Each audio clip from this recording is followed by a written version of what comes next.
Hello dear student, তোমাদেরকে স্বাগত জানাই আর্টস একাডেমি ডব্লিউবি চ্যানেলে। আজকের ভিডিওতে আমরা আলোচনা করব মাধ্যমিক 2026-এর জন্য ভূগোলের চতুর্থ চ্যাপ্টার বজ্র ব্যবস্থাপনার খুবই গুরুত্বপূর্ণ কয়েকটি এমসিকিউ। এই এমসিকিউগুলি তোমাদের পরীক্ষায় আসার চান্স 100%। তো চলো এমসিকিউগুলি আমরা ভালোভাবে দেখে নিই। বিষাক্ত নয় এমন একটি বজ্র পদার্থের উদাহরণ হলো ধানের খোসা। এরপর হচ্ছে নিম্নলিখিতগুলির মধ্যে বিষাক্ত বজ্র হলো পারদ। এরপর হচ্ছে যানবাহনের কার্বন কণা নির্গমন রোধের জন্য ব্যবহার করা হয় পরিস্রাবক ঘূর্ণায়ন। এরপর হচ্ছে মানব শরীরে দূষিত জল থেকে সৃষ্টি হয় আমাশয়। এরপর হচ্ছে নিম্নলিখিতগুলির মধ্যে কোনটি প্রকৃতিগতভাবে জৈব ভঙ্গুর বজ্র? প্রতিটি ক্ষেত্রে প্রযোজ্য মানে প্লাস্টিক বজ্র, synthetic rubber band, aluminium sheet, এই সবগুলি হচ্ছে জৈব ভঙ্গুর বজ্র।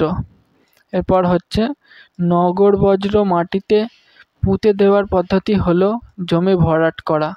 এরপর হচ্ছে এর মধ্যে কোনটি মাটির সার হিসেবে ব্যবহৃত হয়? কম্পোস্ট সার।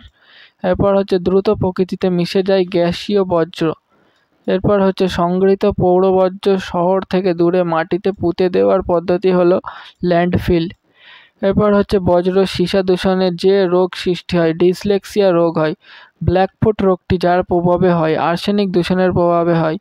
এরপর হচ্ছে শাকসবজির খোল, পুরনো কাগজ ইত্যাদি বিষহীন বজ্র। এরপর বিষাক্ত এবং ক্ষতিকর বজ্রকে বলা হয় বিষাক্ত বজ্র। বিষাক্ত এবং ক্ষতিকর বজ্রকে বলা হয় বিষাক্ত বজ্র। প্রশ্ন এত সহজ প্রশ্ন দিয়েছে, এরকম প্রশ্ন দিলে তোমরা সবাই পারবে। ড্যাশ দ্রুত বিয়োজিত হয়? গ্যাসীয় বজ্র। এরপর হচ্ছে পরমাণু চুল্লিতে ইউরেনিয়ামের দহন এক ধরনের ড্যাশ বজ্র, তেজস্ক্রিয় বজ্র। এরপর হচ্ছে হাসপাতাল থেকে যে ধরনের বজ্র উৎপন্ন হয় তা হলো চিকিৎসা সংক্রান্ত বজ্র। এরপর হচ্ছে বাড়ি থেকে যেসব বজ্র উৎপন্ন হয় তা হলো গৃহস্থালির বজ্র। এরপর হচ্ছে রান্না করা খাবার পরে যে ধরনের বজ্রে রূপান্তরিত হয় কঠিন বজ্রে রূপান্তরিত হয়। এরপর হচ্ছে একটি পুনর্নবীকরণ বজ্র হলো ফ্লাই অ্যাশ। এরপর হচ্ছে ডিডিটি যে ধরনের বজ্র? উত্তর হচ্ছে কৃষিজ বজ্র। এরপর ভার্মিকম্পোস্ট সার তৈরিতে প্রধান ভূমিকা নেয়? উত্তর হচ্ছে কেঁচো। এরপর হচ্ছে স্ক্র্যাবার যন্ত্রটি ব্যবহৃত হয়? উত্তর হচ্ছে বায়ু দূষণ নিয়ন্ত্রণে।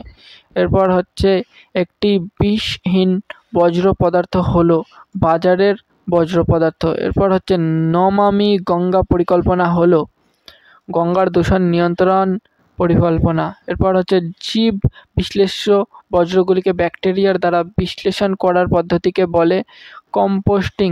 এরপর হচ্ছে পেস্টিসাইড হলো কৃষিজ বজ্র। এরপর হচ্ছে প্রদত্ত যে উৎস থেকে বজ্র আসে না সৌর বিদ্যুৎ কেন্দ্র থেকে।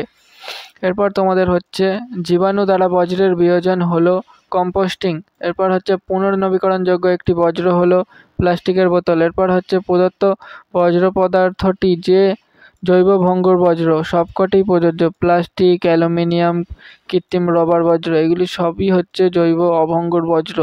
এরপর হচ্ছে কম্পোস্টিং যে পদার্থের উপর প্রয়োগ করা হয় তা হলো জৈব বজ্র। এরপর হচ্ছে সালফার ডাইঅক্সাইড থেকে যে প্রকৃতির বজ্র সালফার ডাইঅক্সাইড যে প্রকৃতির বজ্র গ্যাসীয় বজ্র। এটা কঠিন বজ্রকে অক্সিজেনের অনুপস্থিতিতে দহনের মাধ্যমে তাপীয় বিয়োজন ঘটানো হয় যে প্রক্রিয়ায় তা হলো পাইরোলাইসিস। এরপর হচ্ছে বর্তমানে সামগ্রিকভাবে প্রায় কত শতাংশ কৃষিজাত খাদ্য রাসায়নিক ঔষধি বহন করে? 51%। বজ্র ব্যবস্থাপনার সাথে যুক্ত পদ্ধতি হলো সবগুলি বজ্রের পুনর্ব্যবহার, বজ্রের পরিমাণ হ্রাস, পুনর্নবীকরণ, এইগুলি সবই হচ্ছে বজ্র ব্যবস্থাপনার সাথে যুক্ত পদ্ধতি। এরপর হচ্ছে চিকিৎসা সংক্রান্ত একটি বজ্র হলো ইঞ্জেকশনের সিরিঞ্জ। এরপর ফ্লাই অ্যাশের উৎস হলো তাপবিদ্যুৎ প্রকল্প। ডিয়ার স্টুডেন্ট, এই ছিল তোমাদের খুবই গুরুত্বপূর্ণ কয়েকটি এমসিকিউ। এই এমসিকিউগুলি তোমাদের পরীক্ষায় আসার চান্স 100%, মানে 100% সম্ভাবনা রয়েছে। আর ভিডিওটি ভালো লাগে অবশ্যই একটি লাইক করে চ্যানেলটি সাবস্ক্রাইব করে দাও এবং বন্ধুদের কাছে অবশ্যই ভিডিওটি শেয়ার করে দাও যাতে তারাও উপকৃত হয়। আর এই চ্যানেলে এরকম সাজেশান আসতেই থাকবে, তাই বেল আইকনটি অন করে রাখবে। কারণ হচ্ছে বাংলা, ইংরেজি, ইতিহাস, ভূগোলের সাজেশান দেবো, একদম সব সাজেশান পাবে যেমনটা তোমরা টিউশনে পাও, এখানেও একদম ভালোভাবে সাজেশান পাবে। চ্যানেলটি অবশ্যই সাবস্ক্রাইব করে বেল আইকনটি বাজিয়ে রাখো তার জন্য।